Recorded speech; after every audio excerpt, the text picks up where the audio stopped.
Hello friends, എല്ലാവർക്കും Mallus cooking ഹട്ടിന്റെ പുതിയൊരു വീഡിയോയിലേക്ക് സ്വാഗതം.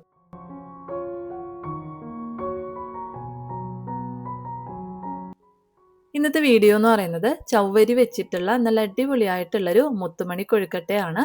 അപ്പോൾ ഇതെങ്ങനെയാണ് തയ്യാറാക്കി എടുക്കുന്നതെന്നൊന്ന് നോക്കാം.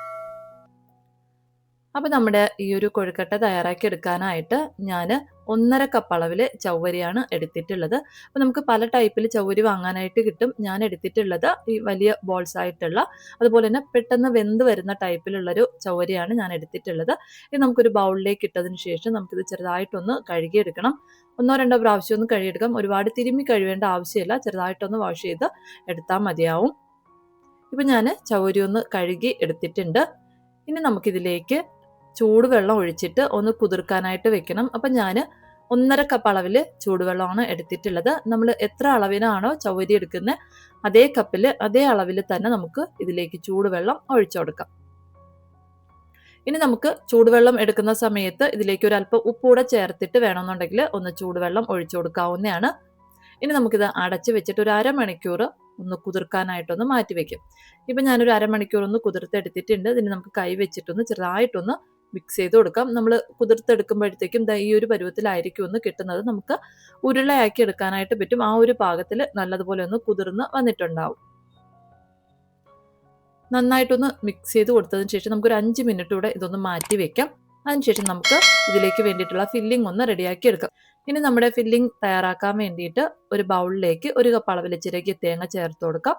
ഇതിലേക്ക് 3-4 സ്പൂൺ അളവിൽ പഞ്ചസാര കൂടെ ചേർത്തതിന് ശേഷം നമുക്കിത് നന്നായിട്ടൊന്ന് മിക്സ് ചെയ്തൊന്ന് മാറ്റി വെക്കും. പഞ്ചസാരയ്ക്ക് പകരമായിട്ട് നമുക്ക് ശർക്കരപ്പൊടി വേണമെങ്കിലും ചേർത്ത് കൊടുക്കാവുന്നതാണ്. ഇപ്പം നമ്മുടെ ഫില്ലിംഗ് ഒന്ന് റെഡിയാക്കി എടുത്തിട്ടുണ്ട്. ഇനി നമുക്ക് കൊഴുക്കട്ടയും തയ്യാറാക്കാനായിട്ട് തുടങ്ങാം. അപ്പോൾ അതിനായിട്ട് ആദ്യം നമുക്ക് കയ്യിലേക്ക് ഒരു അല്പം എണ്ണയൊന്ന് ഒഴിച്ചതിന് ശേഷം നമുക്ക് 2 കയ്യിലും ഒന്ന് സ്പ്രെഡ് ചെയ്തിട്ട് കുറേശ്ശെ ആയിട്ട് കുഴച്ച് വെച്ചിട്ടുള്ള ചവ്വരി ഒന്ന് എടുത്ത് ഒന്ന് ഉരുളയാക്കി എടുക്കാം. കയ്യിൽ ഇതുപോലെ ഒന്ന് ഉരുളയാക്കിയതിന് ശേഷം നമുക്ക് ഉള്ളം കയ്യിൽ വെച്ചിട്ട് ചെറുതായിട്ട് ഇതൊന്ന് പ്രസ് ചെയ്തൊന്ന് പരത്തി എടുക്കാം. അധികം പരത്തിക്കഴിഞ്ഞാൽ നമുക്കിത് പൊളിഞ്ഞു പോകാനുള്ള സാധ്യതയുണ്ട്. ചെറിയൊരു കനത്തിൽ വേണം ഇതൊന്ന് പരത്തി എടുക്കാനായിട്ട്. ഇതുപോലെ ഒന്ന് പരത്തി എടുത്തതിന് ശേഷം നമ്മൾ റെഡിയാക്കി വെച്ചിട്ടുള്ള ഫില്ലിംഗ് ഇതിനുള്ളിലായിട്ടൊന്ന് വെച്ചു കൊടുക്കാം. അതിനുശേഷം ഈ ഫില്ലിംഗ് ഒട്ടും തന്നെ പുറത്ത് പോകാത്ത രീതിക്ക് നമുക്കിതുപോലെ ഒന്ന് അടച്ച് വീണ്ടും നമുക്കൊരു ബോൾ രൂപത്തിലൊന്ന് ആക്കി എടുക്കാം. ഫില്ലിംഗ് ഒന്നും ഒട്ടും തന്നെ പൊളിഞ്ഞു പോകാത്ത രീതിക്ക് വേണം ഇതൊന്ന് ചേർത്ത് അടച്ചെടുക്കാനായിട്ട്. ഇപ്പം ഞാൻ വീണ്ടും നല്ലതുപോലെ ഒന്ന് ചേർത്ത് അടച്ചൊന്ന് ഉരുളയാക്കി തന്നെ ഒന്ന് എടുത്തിട്ടുണ്ട്. നമ്മളിങ്ങനെ ആക്കി എടുക്കുമ്പോഴത്തേക്കും നമുക്ക് വെന്ത് വരുമ്പോഴത്തേക്കും എല്ലാം നല്ലതുപോലെ തന്നെ ചേർന്ന് വന്നോളും. ഇപ്പോൾ ഒരെണ്ണം ഒന്ന് റെഡിയാക്കി എടുത്തിട്ടുണ്ട്. ഇതിന് നമ്മൾ ഏത് പാത്രത്തിലാണോ വേവിക്കാനായിട്ട് വെക്കുന്നത് ആ പാത്രത്തിൽ ഒരല്പം എണ്ണ പുരട്ടിയതിന് ശേഷം നമുക്ക് ഈ ഒരു ചവ്വരി ഒന്ന് വെച്ച് കൊടുക്കാം. ഇപ്പം ഞാൻ 6 എണ്ണമാണ് മൊത്തത്തിലൊന്ന് റെഡിയാക്കി എടുത്തിട്ടുള്ളത്. ഞാൻ ഇഡ്ഡലി പാത്രത്തിലാണ് റെഡിയാക്കി എടുക്കുന്നത്, അതുകൊണ്ട് തന്നെ ഇഡ്ഡലി തട്ടിലേക്ക് വെച്ച് കൊടുത്തിട്ടുണ്ട്. ഇനി നമ്മൾ കൊഴുക്കട്ട വെച്ചിട്ടുള്ള ഇഡ്ഡലി തട്ട് നമുക്ക് ഇഡ്ഡലി പാത്രത്തിലോട്ടൊന്ന് വെച്ചതിന് ശേഷം അടച്ച് വെച്ചിട്ട് ഒരു 15 മുതൽ 20 മിനിറ്റ് വരേക്കും മീഡിയം ഫ്ലെയിമിൽ വെച്ചിട്ടൊന്ന് വേവിച്ച് എടുക്കാം. ഇപ്പം ഞാൻ 15 മിനിറ്റോളം ഒന്ന് വേവിച്ചെടുത്തിട്ടുണ്ട്.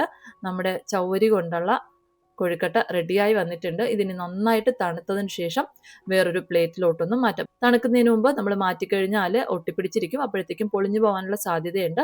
അതുകൊണ്ട് നന്നായിട്ട് തണുത്തിട്ട് വേണം ഇതൊന്ന് മാറ്റാനായിട്ട്. ഇപ്പം നമ്മുടെ കൊഴുക്കട്ടയൊക്കെ നന്നായിട്ട് തണുത്തിട്ടുണ്ട്. ഞാൻ വേറൊരു പ്ലേറ്റിലോട്ടൊന്ന് മാറ്റിയിട്ടുണ്ട്. നമ്മൾ പ്ലേറ്റിൽ മാറ്റുന്ന സമയത്ത് ഇതുപോലെ ആയിരിക്കും നമുക്ക് കിട്ടുന്നത്. നന്നായിട്ട് തണുത്ത് കഴിയുമ്പോഴത്തേക്കും ഒരു ജെല്ലി പോലെ നമുക്ക് ആയി കിട്ടും. ഇനി നമുക്ക് ഇത് കഴിക്കാൻ വേണ്ടിയിട്ടൊന്ന് റെഡിയാക്കി എടുക്കണം. അതിനായിട്ട് നമ്മൾ തേങ്ങാപ്പാൽ ഒഴിച്ചിട്ടാണ് ഇതൊന്ന് കഴിക്കാനായിട്ട് പോകുന്നത്. അപ്പോൾ അതിലേക്ക് വേണ്ടിയിട്ട് നല്ല തിക്കായിട്ട് തന്നെ ഒന്ന് തേങ്ങാപ്പാൽ പിഴിഞ്ഞെടുക്കണം.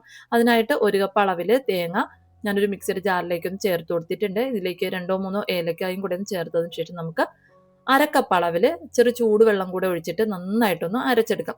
ചൂടുവെള്ളം ഒഴിച്ച് നമ്മൾ അരച്ചെടുക്കുന്ന സമയത്ത് നല്ലതുപോലെ നമുക്ക് തേങ്ങാപ്പാൽ കട്ടിക്ക് തന്നെ പിഴിഞ്ഞെടുക്കാനായിട്ട് പറ്റും. ഇനി നമ്മൾ അരച്ചെടുത്തിട്ടുള്ള തേങ്ങ നമുക്ക് അരിപ്പയിലേക്ക് മാറ്റിയതിന് ശേഷം നമുക്ക് കൈവച്ചിട്ട് നന്നായിട്ടൊന്ന് തേങ്ങാപ്പാലൊന്ന് പിഴിഞ്ഞെടുക്കാം.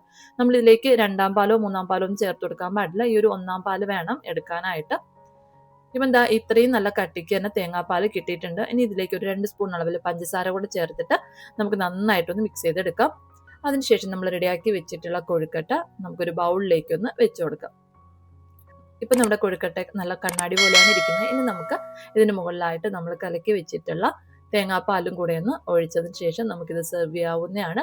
അപ്പോൾ ഇത്രയേ ഉള്ളൂ, നല്ല അടിപൊളിയായിട്ടുള്ള മുത്തുമണി കൊഴുക്കട്ട റെഡി ആയിട്ടുണ്ട്. അപ്പോൾ എന്തായാലും ഈ ഒരു രീതിയിലൊന്ന് തയ്യാറാക്കി നോക്കുക. ഇനി നമുക്ക് വേണമെന്നുണ്ടെങ്കിൽ ഇതിൻ്റെ മുകളിലായിട്ട് നട്ട്സ് പൊടിച്ചതൊക്കെ ഇട്ട് കൊടുക്കാവുന്നതാണ്. അപ്പോൾ ഇത്രയേ ഉള്ളൂ, എന്തായാലും ഒന്ന് തയ്യാറാക്കി നോക്കുക. നിങ്ങൾക്ക് വീഡിയോ ഇഷ്ടപ്പെടുകയാണെന്നുണ്ടെങ്കിൽ ലൈക്ക് ചെയ്യാനും അതുപോലെ തന്നെ ചാനലൊന്ന് സബ്സ്ക്രൈബ് ചെയ്ത് സപ്പോർട്ട് ചെയ്യാനും മറക്കല്ലേ. അപ്പോൾ പുതിയൊരു വീഡിയോയിലൂടെ നമുക്ക് വീണ്ടും കാണാം. Thank you, by.